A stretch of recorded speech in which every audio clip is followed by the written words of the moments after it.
In 1909, a man covered in ash walked into the city of Dhaka. He was a sannyasi, a wandering Hindu ascetic, whose sudden arrival would spark one of the most bizarre legal battles in history. Holy men were a common sight, but this man made a public declaration that stopped the city in tracks. He claimed to be the Prince of Bhawal, a royal heir who had been officially recorded as dead and cremated several years prior. The public faced a confusing contrast.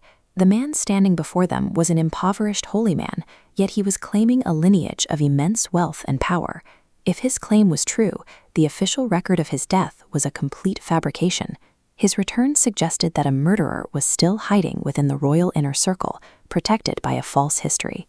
The prince's death had left a massive power vacuum, leaving his wealthy estate in the hands of two primary beneficiaries, his widow and the British colonial government.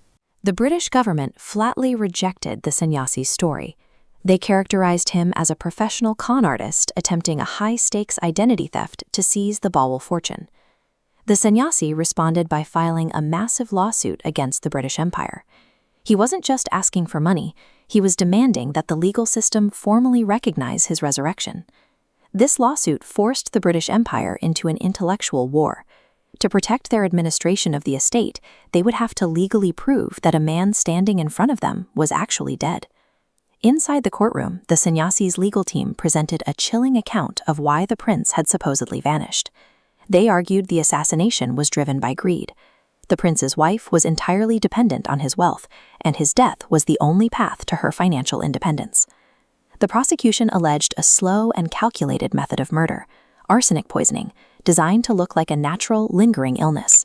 The alleged perpetrator was the trusted royal doctor. He was the only person with the medical authority to administer the poison while pretending to treat the prince's failing health. This was a systemic assassination. The conspirators used the doctor's professional standing as a weapon, ensuring the crime remained hidden behind a veil of clinical legitimacy. The British defense relied on a simple fact: the prince had been pronounced dead by medical professionals and sent to the riverside cremation grounds to be burned. The trial centered on a single logical dilemma. How could a man who had been sent to a funeral pyre walk into a courtroom decades later? The sannyasi pointed to a sudden, violent monsoon storm.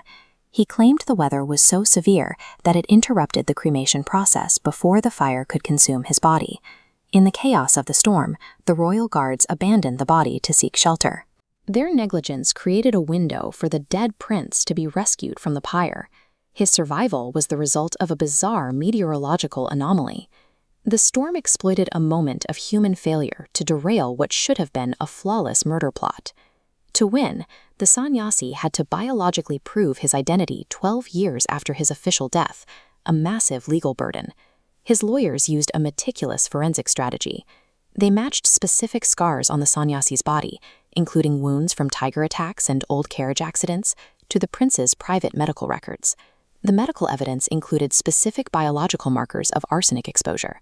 Examiners found skin lesions and nail striations on the sannyasi that proved he had survived the very poisoning the prosecution described.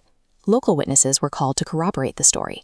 They provided a consistent timeline of the guards fleeing the monsoon, turning the town's collective memory into a weapon against the British defense. The sannyasi's body became an undeniable crime scene. The physical evidence was so precise that the court could no longer ignore the biological truth. The sheer volume of forensic data and witness testimony eventually overwhelmed the vast resources of the British government. The judges delivered a shocking ruling in favor of the sannyasi, officially and legally declaring that the Prince of Bhawal had returned. This verdict forced the British colonial government into a humiliating bureaucratic retreat, compelling them to legally overwrite their own historical records. Throughout the trial, thousands of local citizens followed every update, seeing the sannyasi struggle as a direct challenge to the authority of the state. The sannyasi became a symbol of local sovereignty. By winning his case, he proved that the testimony of local people and the physical reality of a body could successfully overturn the official paperwork of the British Empire. The legend of the resurrected prince remains a permanent fixture in modern South Asian culture, serving as a reminder of this unprecedented victory. Ultimately, the Bhawal case shows that rigorous forensic truth can force legal acknowledgement of the impossible. even when it contradicts the official history of an empire.